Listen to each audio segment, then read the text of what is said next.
আসসালামু আলাইকুম প্রিয় শিক্ষার্থীবৃন্দ, আশা করি করোনাকালীন এই সময়ে তোমরা স্বাস্থ্যবিধি মেনে বাড়িতে ভালো আছো, সুস্থ আছো এবং বইয়ের সাথে আছো। অনলাইন ক্লাস প্রোগ্রামের অধীনে সারা বাংলাদেশে যে ক্লাস চলিতেছে তারই ধারাবাহিকতায় আমি তোমাদের দশম শ্রেণী বাংলাদেশ ও বিশ্ব পরিচয় থেকে একটি ক্লাস নেব 6 দফার উপর।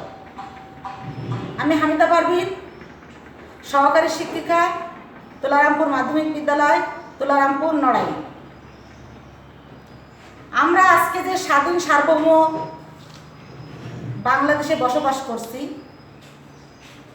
এই দেশটা কিন্তু আমাদের এই স্বাধীন একটা দেশ ছিল না। 200 বছর ইংরেজরা এই দেশে রাজত্ব করে গেছে।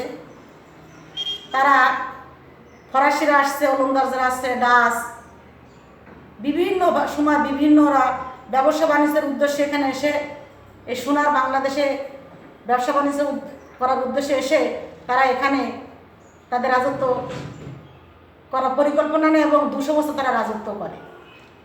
তৎকালীন সময়ে আমাদের বাংলাদেশের যে সমস্ত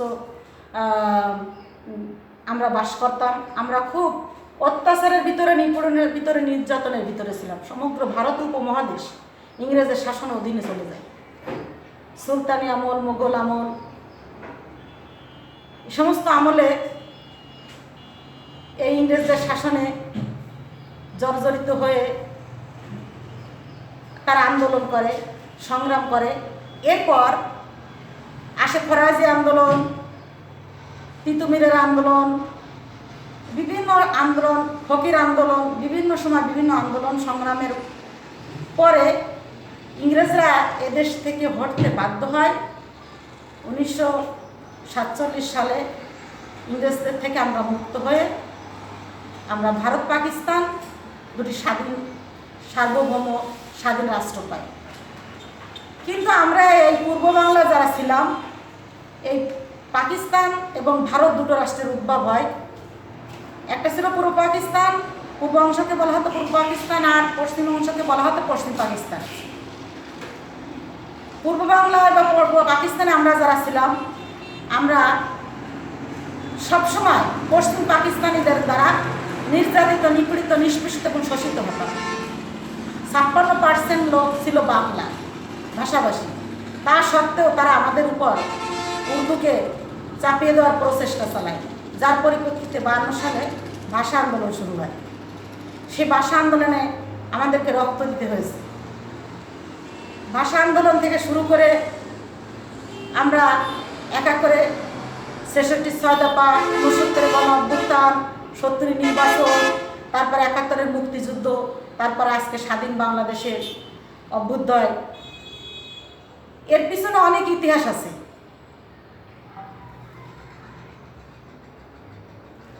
প্রিয় শিক্ষার্থীবৃন্দ, যখন পশ্চিম পাকিস্তানেরা নানান রকম বৈষম্য দেখাতে শুরু করে, তারা আমাদের উপরে অর্থনৈতিক বৈষম্য, সামরিক বৈষম্য, শিক্ষাক্ষেত্রের বৈষম্য, প্রশাসনিক বৈষম্য, বিভিন্ন বৈষম্য আমরা শিকার হই। মুসলিমীয় কিছু লোকদেরকে বিভিন্ন খাতে আমাদেরকে চাকরি দেওয়া হয়, আর উচ্চপদস্থ যত বড় বড় পদ এবং বেশি পদে তাদেরকে চাকরিতে বহাল রাখা হয়। আমরা ছিলাম নিষ্পেষিত এবং নিপীড়িত, যার একটা বাস্তব চিত্র এখন আমি তোমাদেরকে দেখাবো। তোমরা এই বোর্ডের দিকে খেয়াল করো। 66 সালের প্রশাসনিক বৈষম্য। 1966 সালে সচিবালয়ে বাঙালিরা চাকরি করত মাত্র 19%, আর সেখানে পশ্চিম পাকিস্তানে চাকরি করত 81%। কোথাও 19% আর কোথাও 81%। আমাদেরকে এখান থেকে বঞ্চিত করা হয়েছে। দেশ রক্ষার ক্ষেত্রে আমরা ছিলাম 8.1%। এই পূর্ব পাকিস্তান ছিল 8.1%, কিন্তু পশ্চিম পাকিস্তান ছিল 91.9%। শিল্পর ক্ষেত্রে আমাদেরকে বিরাট বৈষম্যে রাখা হয়, যেখানে 25.7% ছিল শিল্পক্ষেত্রে আমাদের নিয়োগ, আর তাদের ছিল 74.3%। এরপর আসি স্বরাষ্ট্রক্ষেত্রে। স্বরাষ্ট্রক্ষেত্রে আমাদের ছিল পূর্ব পাকিস্তানে ছিল 22.7%, আর সেখানে পশ্চিম পাকিস্তান ছিল 77.3%। তথ্যই পূর্ব পাকিস্তান ছিল 20.1%, আর পশ্চিম পাকিস্তান ছিল 79.9%। শিক্ষাক্ষেত্রে আমরা ছিলাম মাত্র 27.3%, সেখানে পশ্চিম পাকিস্তানে ছিল 72.7%। স্বাস্থ্যক্ষেত্রে আমাদের ছিল মাত্র 19%, সেখানে পশ্চিম পাকিস্তানিদের ছিল 81%। কৃষিক্ষেত্রে আমাদের 35%, তাদের ছিল 65%। আমাদের দেশ থেকে উৎপাদিত পণ্য বিদেশে বিক্রি করে, বিশেষ করে পাট ছিল আমাদের সোনালী আঁশ। এই পাট বিক্রি করে যে অর্থ উপার্জিত হতো, সে অর্থ দিয়ে আমাদের উন্নয়ন না করে প্রকারান্তে তাদের পশ্চিম পাকিস্তানিদের বিভিন্ন উন্নয়নমূলক কাজে আমাদের পাট বিক্রি করে টাকা সেখানে খাটানো হতো। পানি সেচ ব্যবস্থা, কৃষিতে আমাদের উন্নয়ন হবে কি করে, সেচ ব্যবস্থাও তারা সেখানে বেশি করেছিল। এই সমস্ত বৈষম্যের বিরুদ্ধে বাংলার সচেতন জনগোষ্ঠী যারা ছিল তারা বসে থাকেনি, তারা বিভিন্ন সময় আন্দোলন সংগ্রাম করেছে। যার কারণে 1962 সালে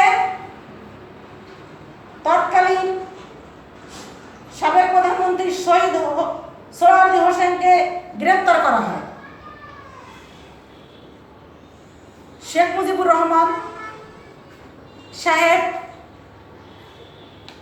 লাহোরের একটি অনুষ্ঠানে 1966 সালের 5 এবং 6 ফেব্রুয়ারি বিরোধী দলের একটা অনুষ্ঠান অনুষ্ঠিত হয়। সেখানে তিনি পূর্ব পাকিস্তানের মানুষদের মুক্তির জন্য কয়েকটি দফা বা কয়েকটি শর্ত সেখানে তিনি আরোপ করেন। সেই শর্তগুলোকে বলা হয় 6 দফা দাবি। যে দাবিগুলোর ভিতর ছিল আমাদের মুক্তির সনদ। আমরা আজকে সেই দাবিগুলো পড়ছি, তোমরা ভালো করে খেয়াল করো। 1 নম্বর দাবি ছিল পাকিস্তানে যুক্তরাষ্ট্রীয় ব্যবস্থা অধীনে সংসদীয় পদ্ধতির সরকার হবে, সর্বজনীন ভোটাধিকারের ভিত্তিতে প্রাপ্ত বয়স্কদের ভোটে নির্বাচন অনুষ্ঠিত হবে। কেন্দ্রীয় সরকারের হাতে মাত্র 2টি বিষয় থাকবে, একটা হচ্ছে প্রতিরক্ষা আর একটা হচ্ছে পররাষ্ট্র, আর আলাদা সকল বিষয়গুলো থাকবে অঙ্গরাজ্যগুলোর হাতে। তাহলে কি হচ্ছে যে সংসদীয় পদ্ধতিতে নির্বাচন অনুষ্ঠিত হবে, আর প্রাপ্ত বয়স্ক যারা আছে তাদের ভোটের ভিত্তিতে নির্বাচন অনুষ্ঠিত হবে। আর কেন্দ্রীয় সরকারের হাতে মাত্র প্রতিরক্ষা পররাষ্ট্রের 2টি বিষয় থাকবে, আর বাদবাকি সব বিষয়গুলো থাকবে অঙ্গরাজ্যের হাতে। 3 নম্বর ব্যাপারটা হচ্ছে সারা দেশে অবাধে বিনিময়যোগ্য 2 ধরনের মুদ্রা প্রচলন করতে হবে, অথবা বিশেষ শর্ত সাপেক্ষে একই ধরনের মুদ্রা প্রচলন করতে হবে। 4 নম্বর হচ্ছে সকল প্রকার কর ধার্য করার ক্ষমতা থাকবে আঞ্চলিক সরকারের হাতে, আর আঞ্চলিক সরকারের আদায়কৃত রাজস্বের একটা নির্দিষ্ট অংশ তারা কেন্দ্রীয় সরকারকে দেবে। এর আগে কেন্দ্রীয় সরকাররা সবকিছু আদায় করে নিজেরা নিজেদের ইচ্ছে মতো নিয়ে যেত, যার পরিপ্রেক্ষিতে এই দাবিটা এখানে তুলে উঠে আসে যে সকল প্রকার কর ধার্য করার ক্ষমতা থাকবে আঞ্চলিক সরকারের হাতে। আঞ্চলিক সরকারের আদায়কৃত রাজস্বের একটা বিরাট নির্দিষ্ট অংশ তারা কেন্দ্রীয় সরকারকে দেবে। 5 নম্বর ছিল অঙ্গরাজ্যগুলো নিজেদের অর্জিত বৈদেশিক মুদ্রার মালিক হবে, আর এর নির্ধারিত অংশ তারা কেন্দ্রকে দেবে। 6 নম্বর অঙ্গরাজ্যগুলোকে আঞ্চলিক নিরাপত্তার জন্য আধা সামরিক বাহিনী গঠন করার ক্ষমতা দিতে হবে।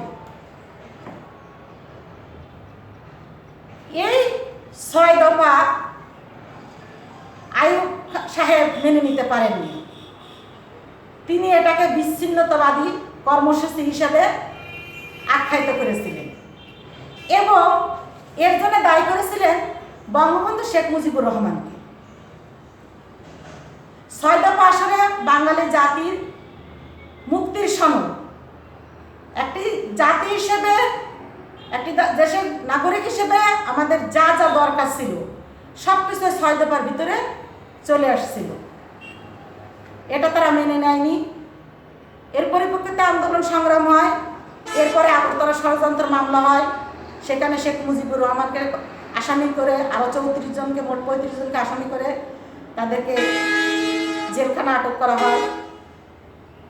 52 ভাষা আন্দোলন, 66 6 দফা, এরপরে আসে 69 গণ অভ্যুত্থান, তারপরে 70 নির্বাচন, এরপরে 71 9 মাসের রক্তক্ষয়ী যুদ্ধের মাধ্যমে আমরা একটি স্বাধীন সার্বভৌম রাষ্ট্র পাই, আমাদের নিজস্ব একটা পতাকা পাই, আমরা একটা মানচিত্র পাই।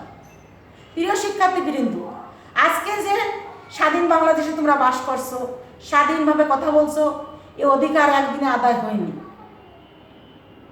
কয়েকশো বছর ধরে ছোট ছোট আন্দোলন, তারপরে এক পর্যায়ে বড় আন্দোলন, তারপরে সর্বশেষে 71-এ আপামর জনগোষ্ঠী সবাই দেশ মাতৃকার জন্য ঝাঁপিয়ে পড়ে যুদ্ধ করে আজকের এই বাংলাদেশকে আমাদেরকে উপহার দিয়েছে, ভবিষ্যৎ প্রজন্মের জন্য উপহার হিসেবে দিয়ে গেছে। তা তাদেরকে জানাচ্ছেন ধন্যবাদ সবাইকে। আজকের বাড়ির কাজ, সবাই খাতা কলম বের করো। 6 দফাকে কেন বাঙালির মুক্তির সনদ বলা হয় ব্যাখ্যা করো।